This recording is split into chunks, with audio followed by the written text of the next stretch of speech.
Come on, come on, come on. Good afternoon. Hello there. Welcome to another Kerfuffle Spotlight here. And I am delighted to have on today Alex Evans for Estate Apps. Hello, Alex. Hello, Simon. Hello, all. I'm good, thank you. How are you doing? You all right?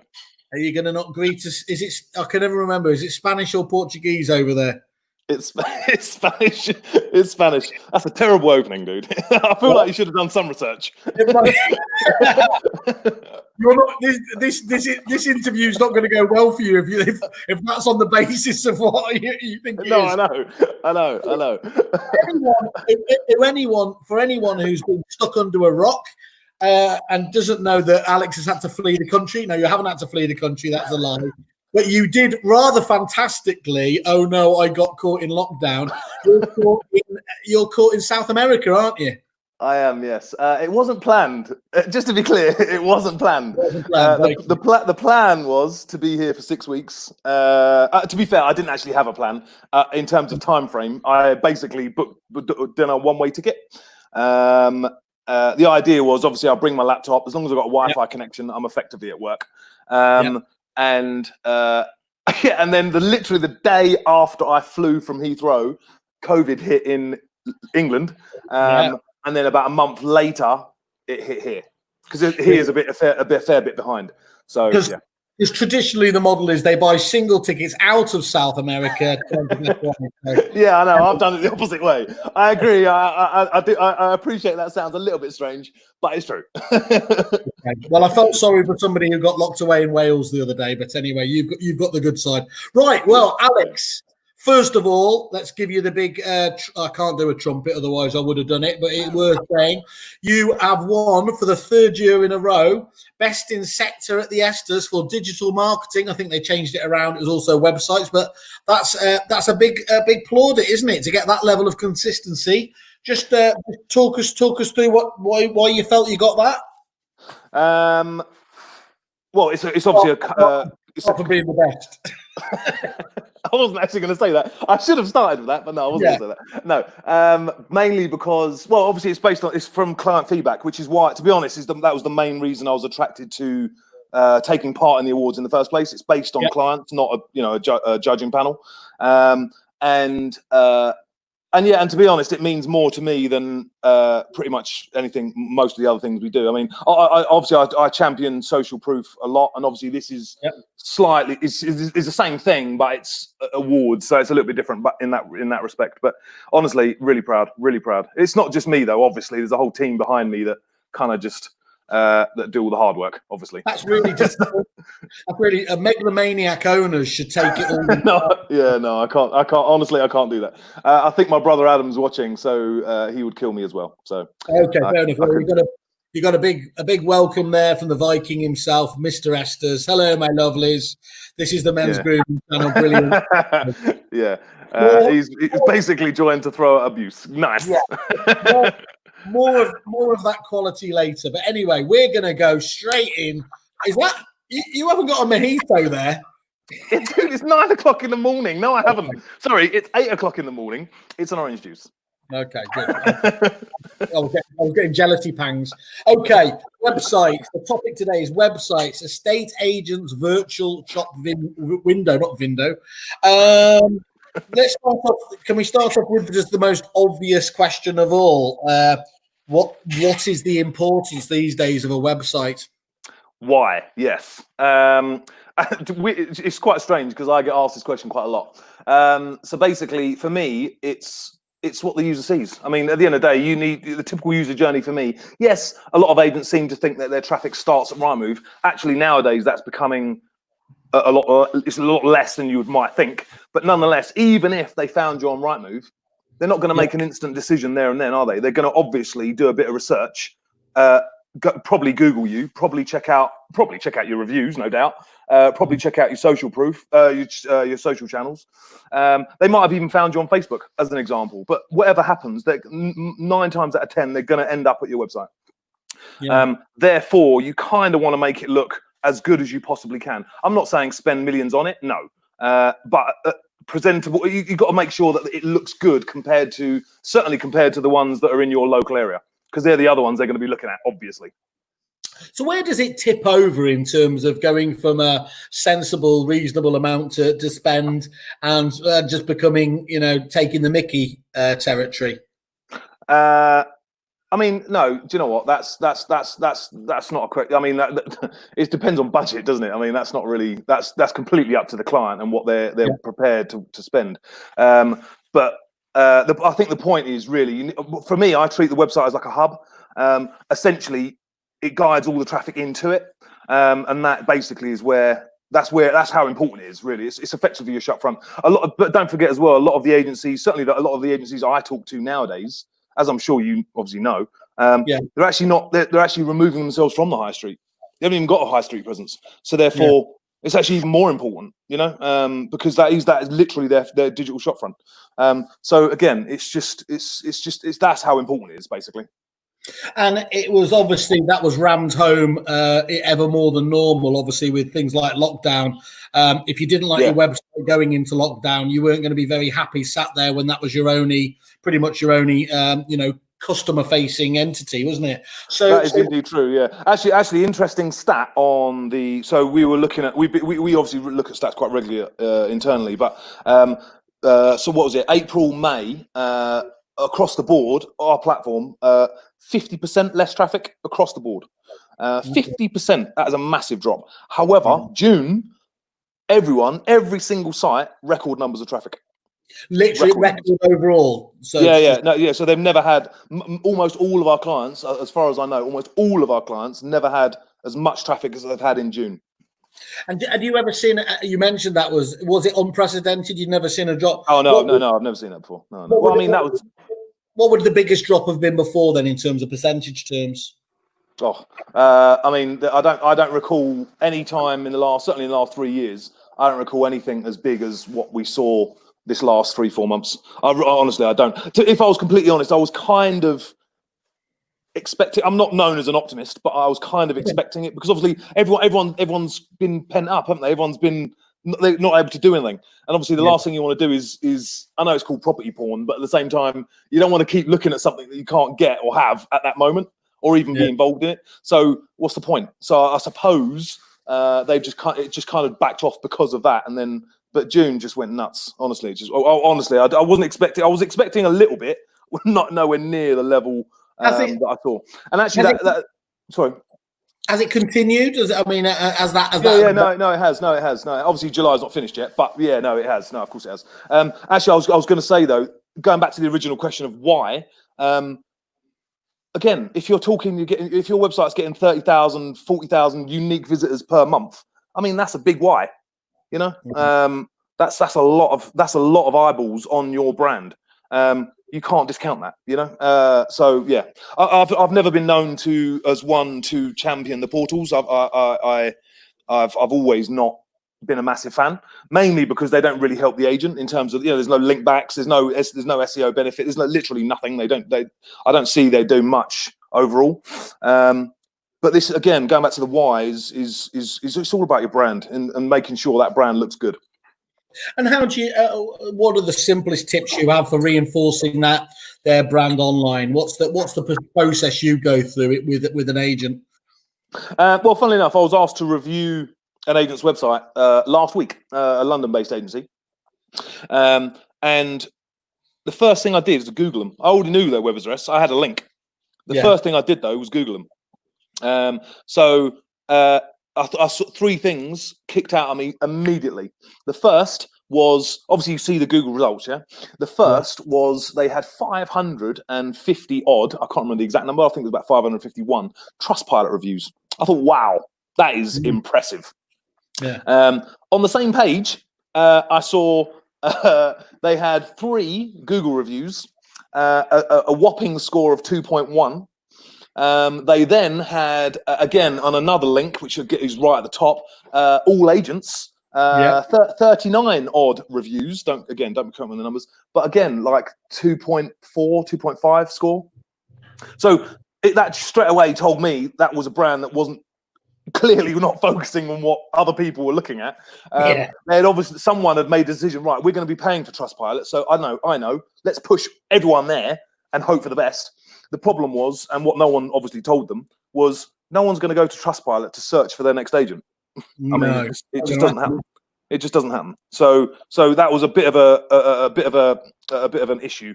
Website overall was all right, but that straight away the social proof bit really had an impact on me straight away, you know. And you're a seasoned pro in this field, but so what would you say that actually more and more vendors, potential vendors in particular, are getting wise to that as well? So this isn't just that you would see that. If you were looking at that site, looking at that agent, so that really jumps out at you, that it feels like it's being gamed. Yeah. Oh, not necessarily game. I mean, you can tell. I mean, if you just look at, most people read reviews. They don't read all of them, obviously. Even I think the average is about, generally people read 6 or 7 reviews before they, make a decision. I actually, I tend to actually look at the negative reviews more than I do the positive ones. For example, when I go when I'm going abroad, for example, I'll look at various sites, but I'll look at the negative reviews mainly because I want to see if they're consistent. If they're all saying the same thing, then that generally means there's actually a problem. And if obviously, especially even worse, if there's no feedback to it. But there's always warning signs. But yeah, for sure, social proof for me is massive. I mean, it's how I generate business, let alone keep business going. And yeah, I think every business, no matter what, no agency or not, it should be standard. This should be the first thing you think about. Are there any key metrics on this that you would?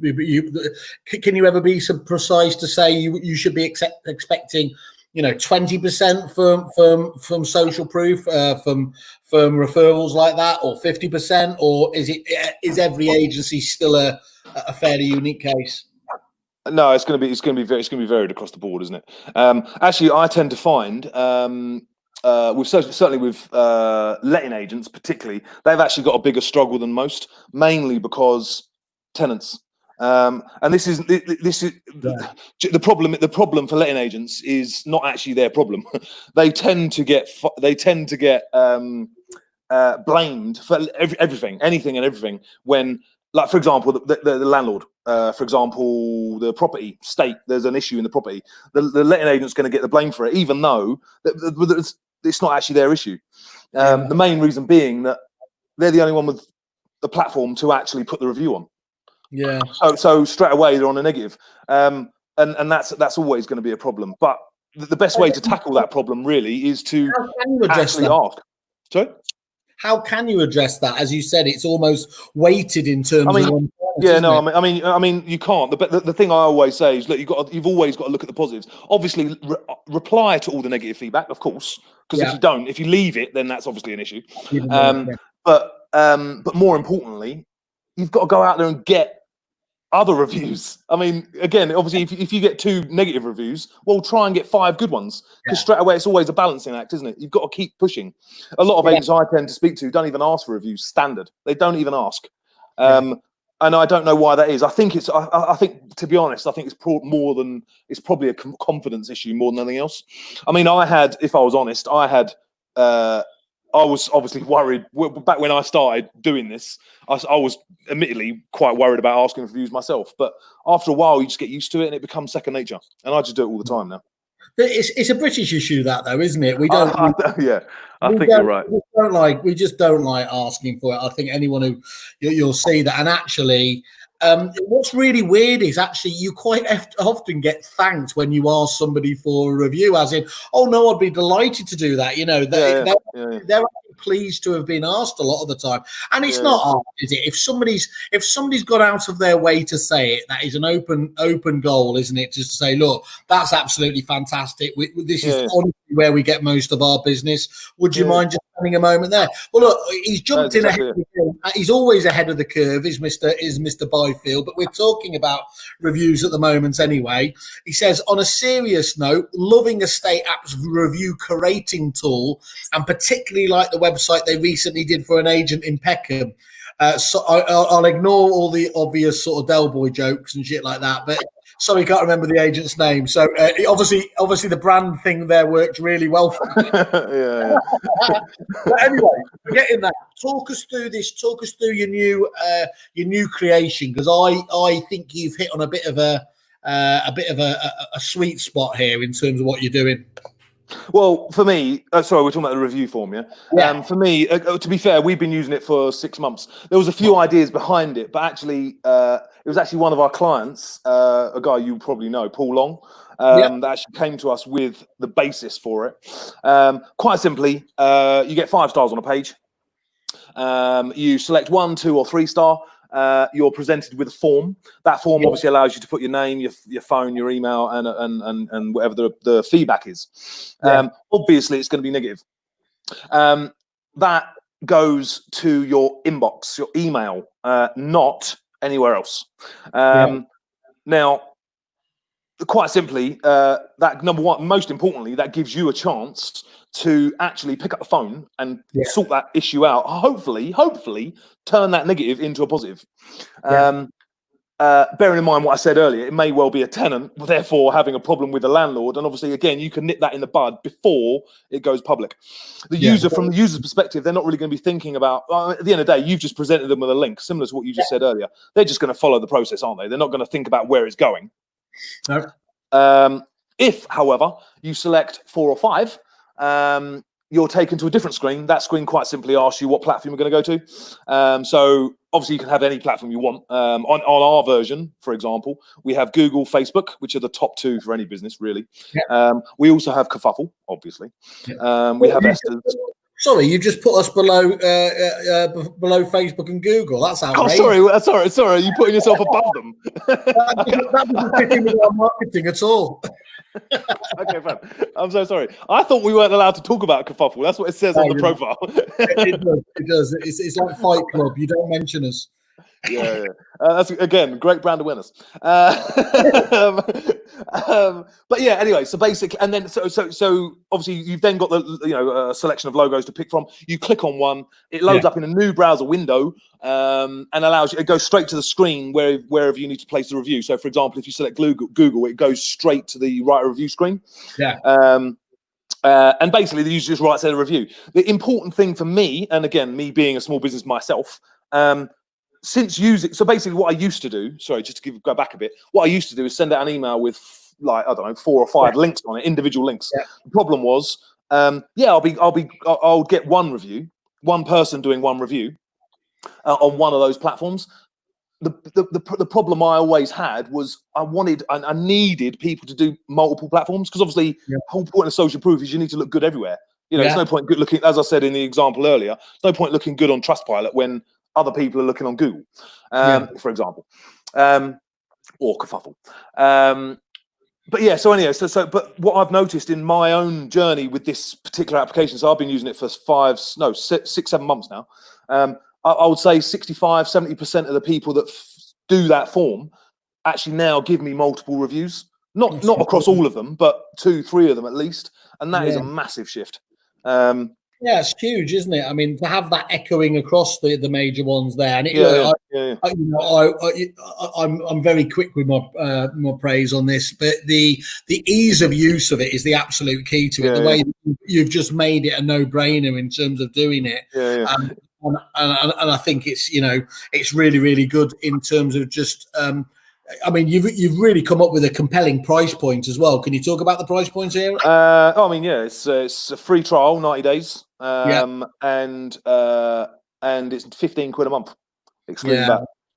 For something as important as curating your reviews, that's pretty. To be honest, it was for us. It was a no-brainer. We wanted to do it at a price point that actually everyone could do, simply because it is, as you correctly said, it's so important, and a lot of people just forget about it and don't think about it and spend their money elsewhere, which I'm not saying don't spend your money elsewhere, obviously, but this is such an important thing and it can actually help.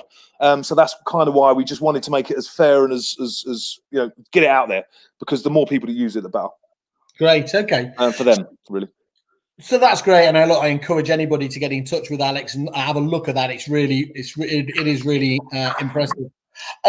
So for agents looking to develop or change their websites at the moment, what advice would you give to them? What should they do to get started? To get started, I mean, I typically I go for a little bit of a checklist, but actually, certainly one of them is, what does your competitor sites look like? What are the local competition doing? And I don't just mean looking at the website. I also mean looking at what they're doing on Facebook. Look at what they're doing on Twitter. Look at their Google profile. See what they've done there. The general reason being that you might pick up on something that actually they've not even noticed. Do you know what I mean? Or you might pick up on some tips, some ideas. Oh, I like that, but I could do it better. Type stuff. And that to me, that's always a good start. Obviously, I'm not saying copy. That's not what I'm saying. Well, you come up with a shopping list essentially of what bits you like and everything else. Yeah. And actually, again, going back to the negative thing, actually, what bits you don't like, what bits you really, really don't want to do, because actually, that's not what you want to represent. So, for example, a lot of agencies, for me, this is a difficult one when I'm talking to an estate agent, but property. I know your job is property. I know that is the point, but that's not really why the user's gone to your site. They kind of know that what they want is for you to tell them why you should use them, or the other way around. But in addition, more importantly, stuff like focusing on team. Focusing on who they're going to be talking to, trying to make the business more personable. Talking about community. There's two things I'm massive on websites, estate agency websites. Community is the first one. So blogs about community-based events or charity stuff and stuff like that. Local businesses, and the other one is team.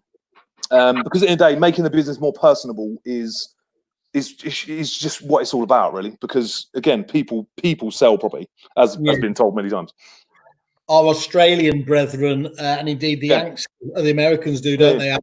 Seem to have always just been ahead of the curve of us in terms of focusing on the individual. Exactly. Just the brands.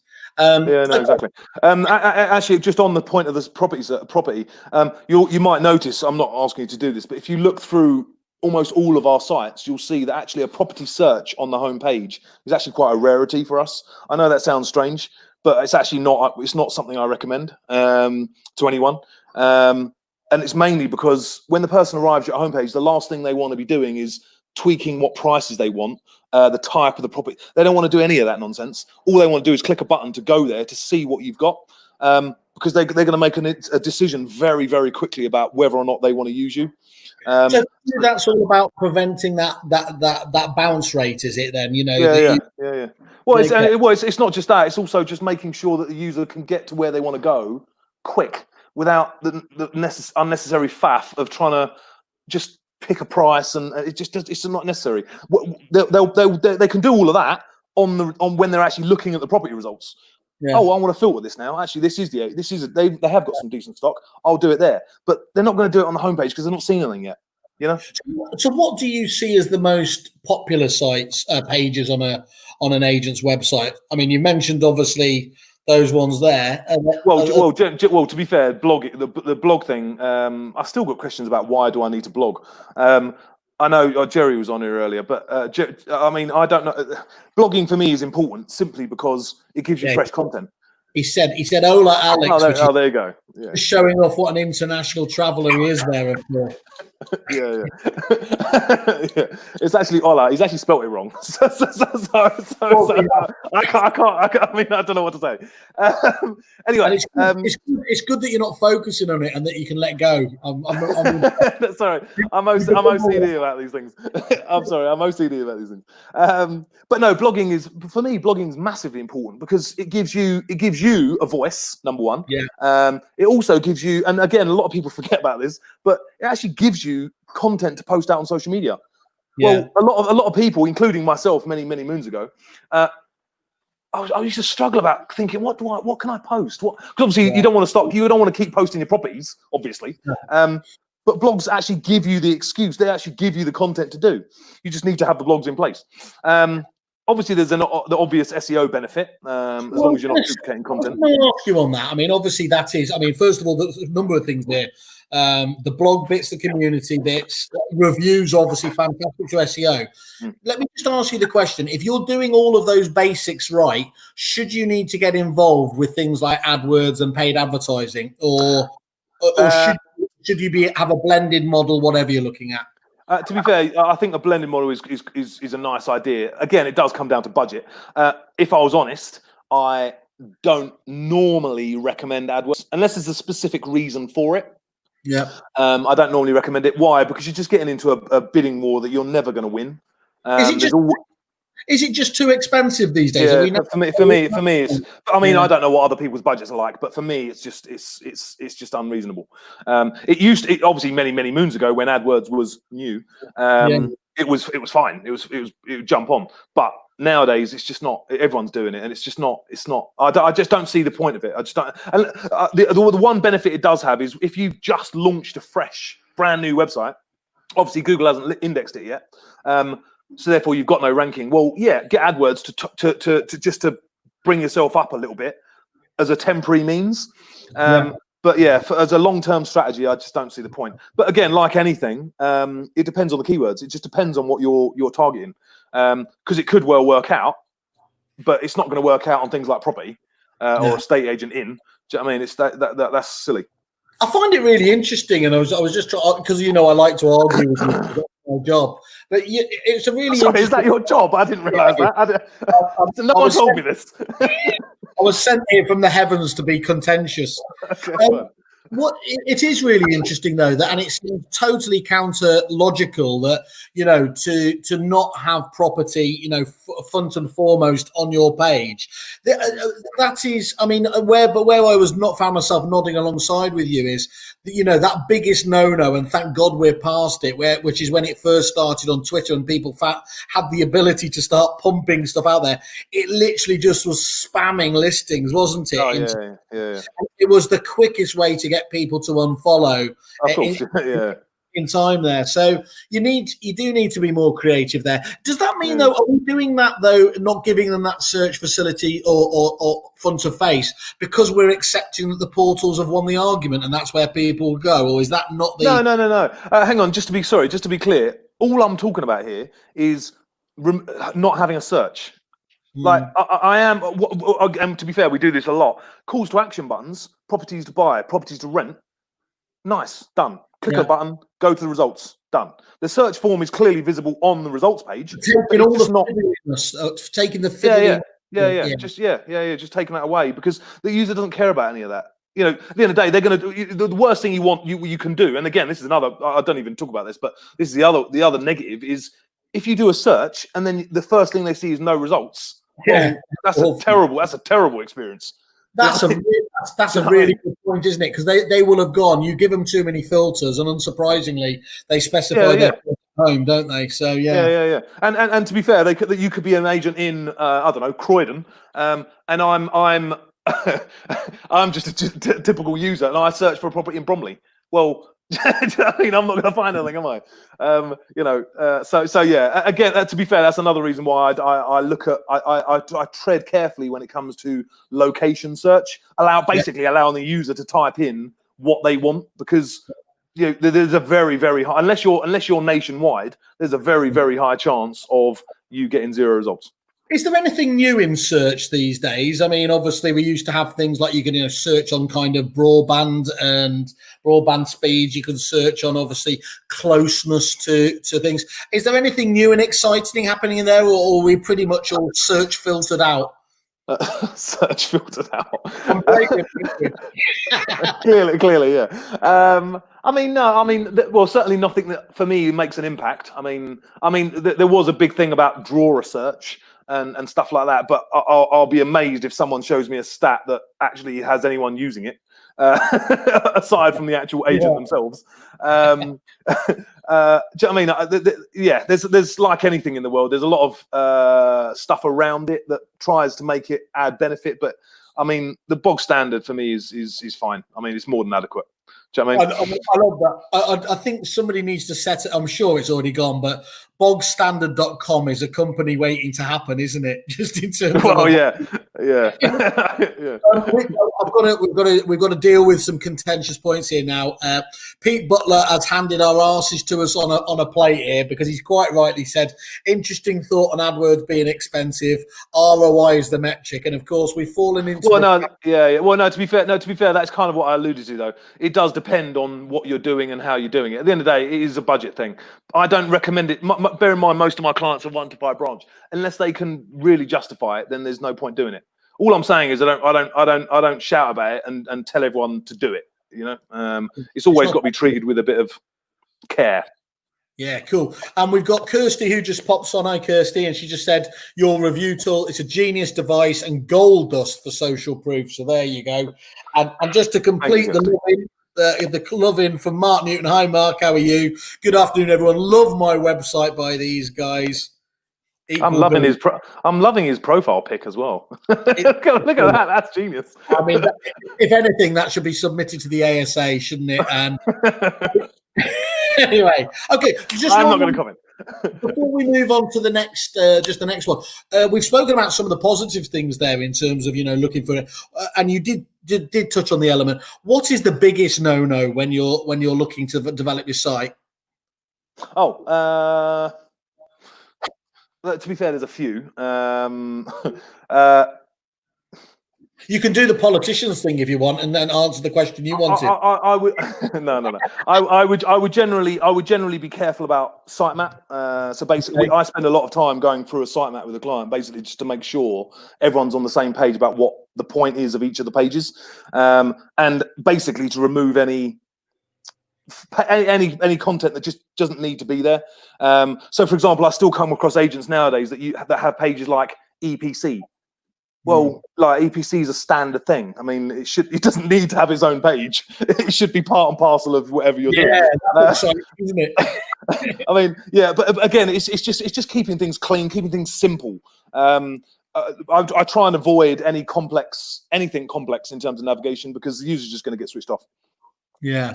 Also, a big thing for me is actually what your target audience is. So obviously, a lot of agents have different opinions on this. Agents sometimes just want to focus on property, as we said earlier.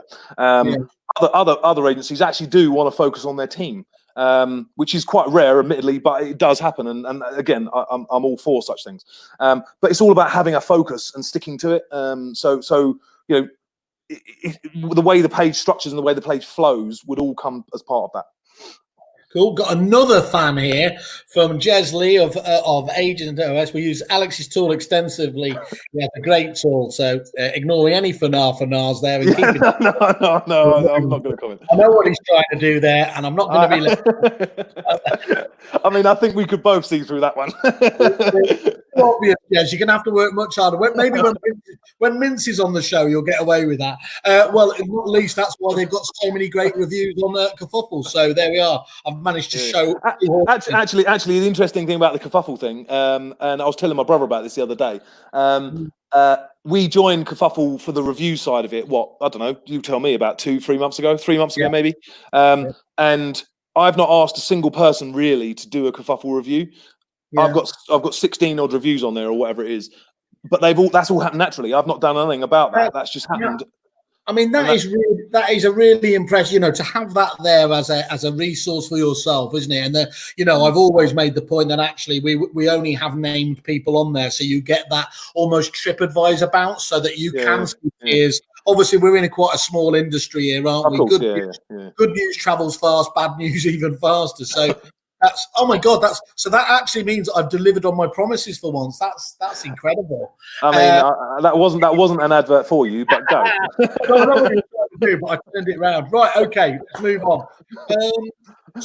So how are you? Obviously, there's other players in this space, and we spoke about on the website panel. We were talking about how I think we're all agreed that look, there are other great website companies out there, but if they haven't had experience from agents, you really want to be careful about it, because they're going to have to reinvent the wheel for every element of what they do. So let's just park that. Why are you different to the other website developers that are out there at the moment? I mean, the obvious one is we do niche in the property industry. We've been doing that for 15 odd years. One of the things for me really is networking. I mean, I as you well know, I'll attend any event I can possibly get into. I'm quite renowned for such things. We'll never put you on that.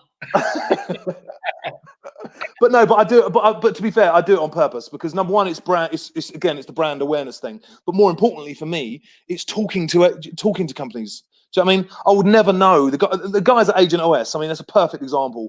I love those guys. I didn't even. To be honest, with the especially being a small third party, it's actually exceedingly difficult to get to a CRM to any sort of level of a CRM in terms of discussion about, oh, what can we do with you guys? Is there any sort of integration or anything? It's actually really, really difficult. Agent OS came along. I think it was Fixflow that actually introduced me to them. And ever since, this is a few years ago now, and ever since then, it's just grown to evolve to be something much bigger than what it was, or even initially started to be. Dataloft, just recently come across Dataloft. Well, again, fantastic company, but never really had any inkling as, because obviously I'd never had any interaction with them before. But all of this comes down to networking and talking to people, finding out what's going on, and trying to actually see, oh, there's a connection there. There's something we can do, you know? So you're the classic case of what I talk about a lot, where there's many suppliers in this industry, but actually there's very few partners. I'm actually getting to the point now where I'm starting to think that somehow this has been set up, because the adulation keeps coming in here. We've got Mark Bevan, absolutely love your energy and enthusiasm, Alex. Credit to you and the company on the awards you win. So they're a nice one there. No, there aren't, Whaley. Estate apps are the best. I don't know what BS means, but I never swear on this show. Opening of a public tour. I do hope that's what I think it is. No, Mark, that is not what I'm going to be doing. You do know it. Although, to be fair, it has been said before. It's illegal to nurture reviews in any fashion, so I don't want to go there. Here we are, Kirsty again. Hello there, Kirsty. Estate apps are different because they are relentless in pursuit of innovation that benefits the sector. That's a really fantastic, that one. Yeah. Okay. And thank you very much. You're welcome, Dataloft. There you are. So #data. So Brill. Okay, cool. So I mean, so we've spoken about that in terms of you being connected. You know the conversation. So networking is a thing. Yes, I do it a lot. I also actually get involved, and some people, even my brother, sometimes ask me, "Why are you doing this?" Like I go to training events. So Stephen Brown, Troy Malcolm. Furthermore, a couple of years ago, as you well know, went to ARIC. Went to Australia to go to the real estate conference. I've literally got no business being there because I'm not an agent. I've got no, I'm not going to make any business out there. It's obviously a completely different market and so on. But honestly, me and Adam both went, and we came back with pages of notes. I mean, pages, not just about property, but how business processes. I mean, Ryan, Leader Fox, is massive on processes. It's a huge thing, and I just didn't. Honestly, it was absolutely amazing. If you're an agent out there and you've not been, trust me, go. Yeah, don't worry. Kerfuffle will be organising when we're allowed to go again. The Kerfuffle package tour to ARIC is definitely going to happen one day. Just to see if we can keep up. Just mentioning on what Kirsty said there. Yeah, we are trying to keep evolving, but actually, and I'll never forget this, is the fact that actually we're really lucky in the fact that we work with some stupidly proactive agents. So Sean Adams, Cooper Adams, we've got Leader Fox, Ryan, Normie, Mince, and the guys. They're constantly thinking about new stuff, where they're going, what they want to do next, and so on. And it's that helps us look better. Does that make sense? Yeah, no, absolutely.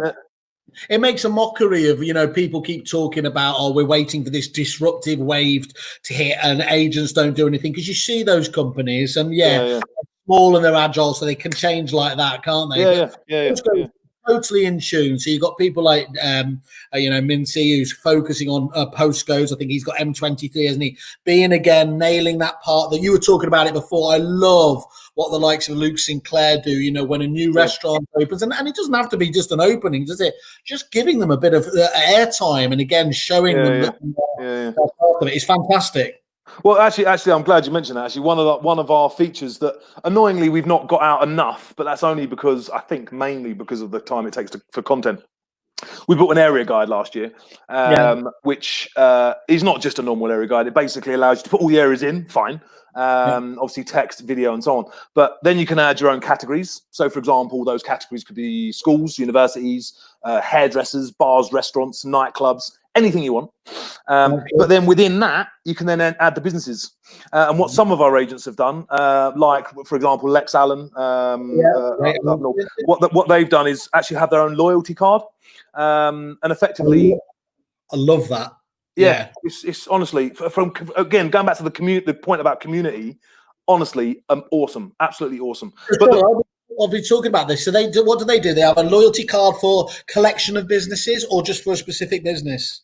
No. So basically, they would recommend. Effectively, it's their way of recommending a business. So, for example, if they go and use the coffee shop regularly and so on, it's their way of basically helping the community, businesses in a local community, actually also get involved in what they're doing. Because obviously, obviously some of these companies, agencies are in a very unique position in the fact that they talk to a lot of different people.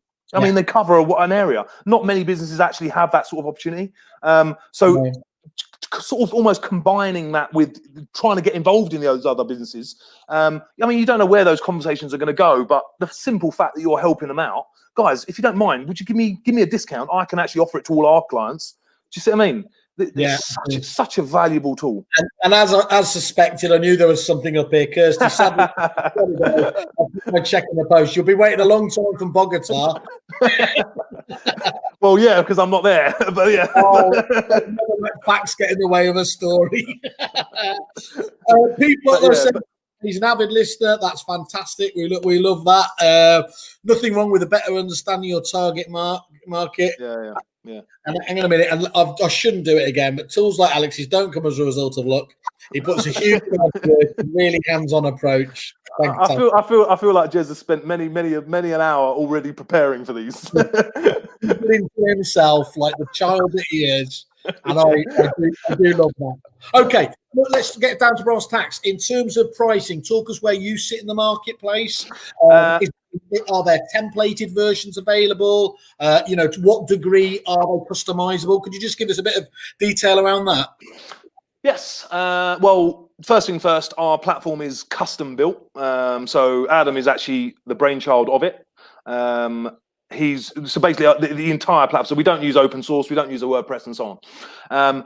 In terms of price point, well, yes, we've got 3 different packages. The third of which I've actually never sold, but again, I'll come to that in a minute. The first one is template. Yeah.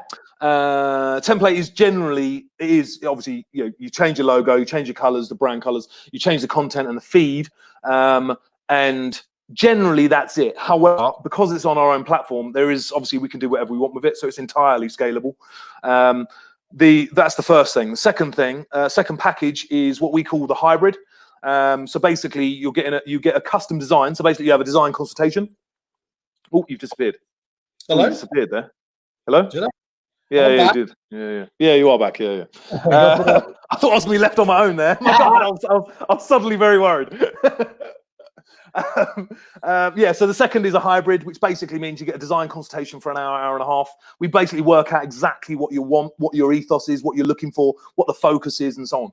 We then go away a couple of weeks, actually design something custom specifically for you. We don't resell that design on. It is yours. You're the only one that's going to have it. That starts. So in terms of pricing, the third one is basically completely bespoke. This is the reason I've never sold it. Simply put, I've never met an agent that needs to bespoke design every single page in a site. I mean, we've already built all half the pages, most of the pages. You don't need to we don't need to charge you extra just to do them again. Do you know what I mean? So what you're getting out there is you haven't oversold somebody a solution that frankly they don't need. Exactly. Yeah. You're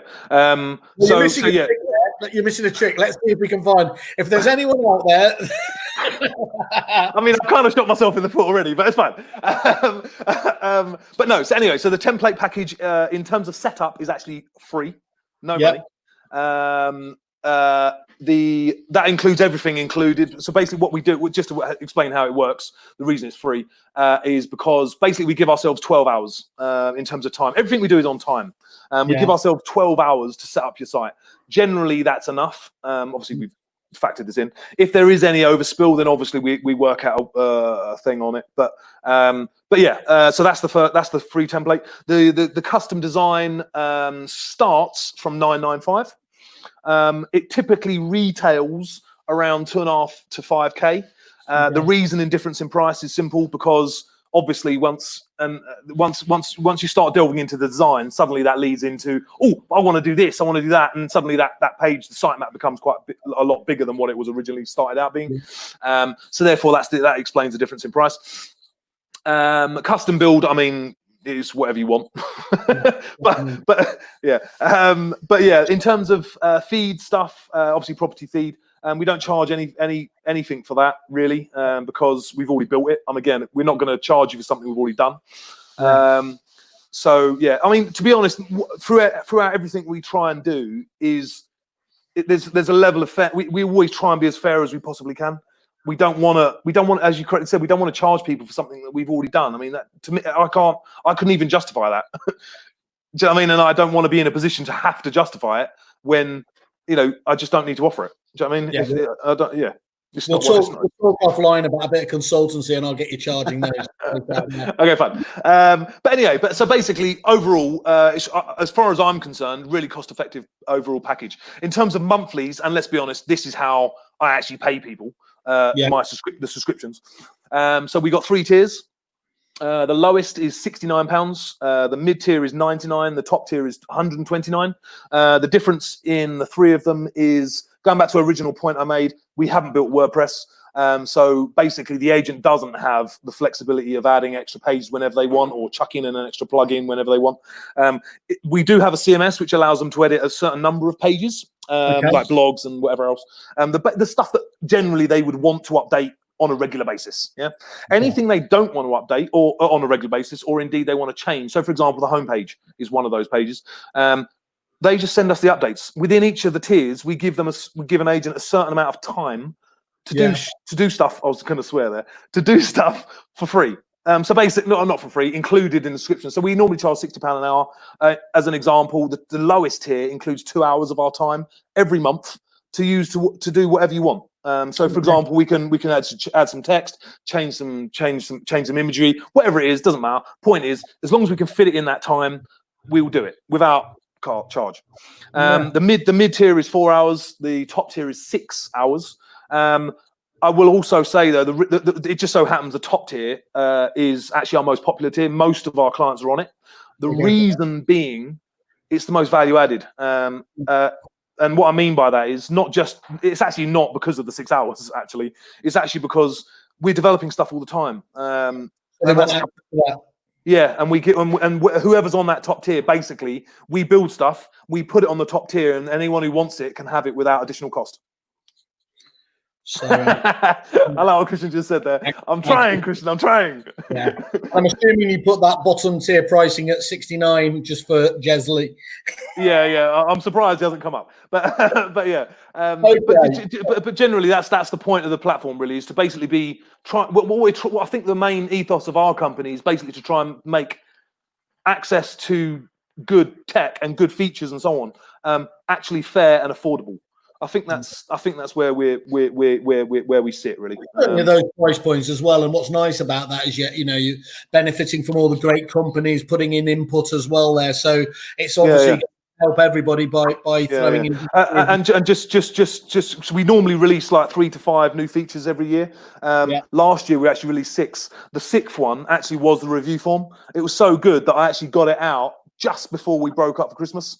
Because I just couldn't wait to get it out and get it released. And again, the agents that have it didn't pay anything for it.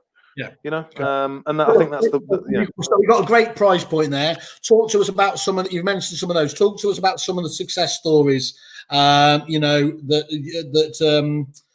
agents that have used you. What would they be saying about using you?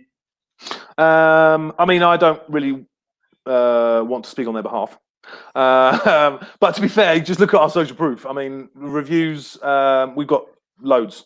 Google, we're up to 120 odd. Kerfuffle 16. But generally, just have a look through those. I mean, I'm not going to speak on clients' behalf, but in terms of stats, generally overall, when we take over a site, we obviously compare what it was doing before. Obviously, if it existed, generally what it was doing before, and then after what we took it over. Almost every single time.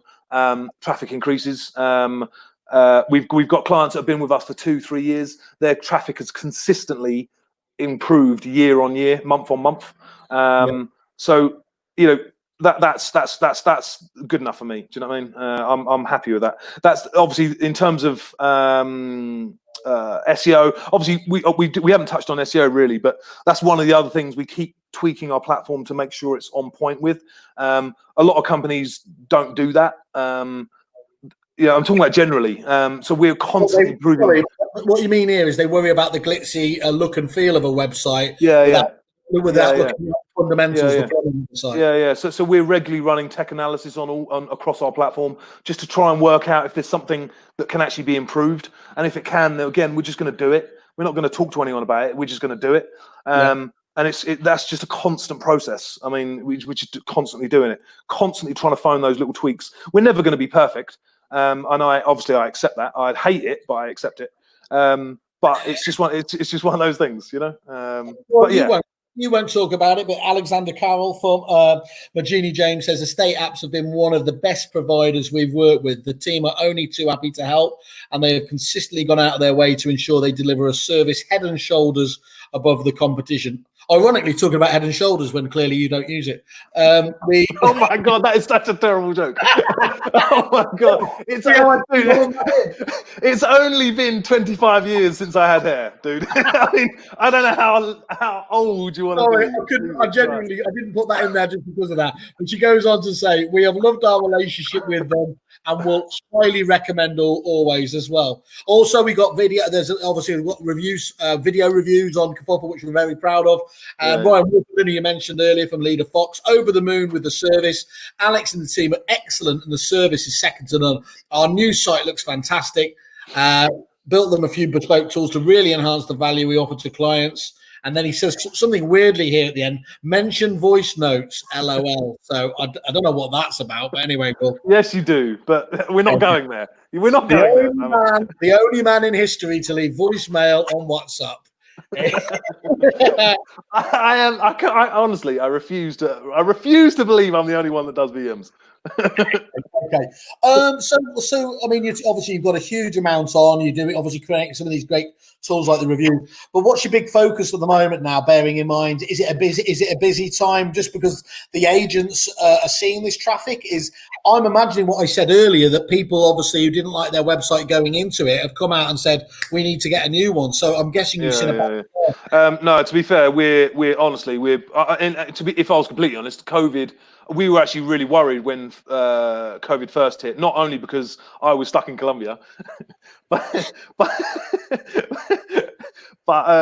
mainly because obviously we actually lost. We had a number of sales we had agreed, but then they just basically fell through because obviously they didn't.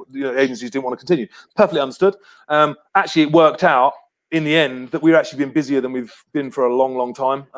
We got an order book that just goes on. I can't deny I'm really pleased with the way it's turned out in terms of that side of things. In terms of big focus this year, so last year we focused on content. So we talked about Area Guide, talked about Loyalty Card, talked about reviews, so a little bit of social proof chucked in there as well.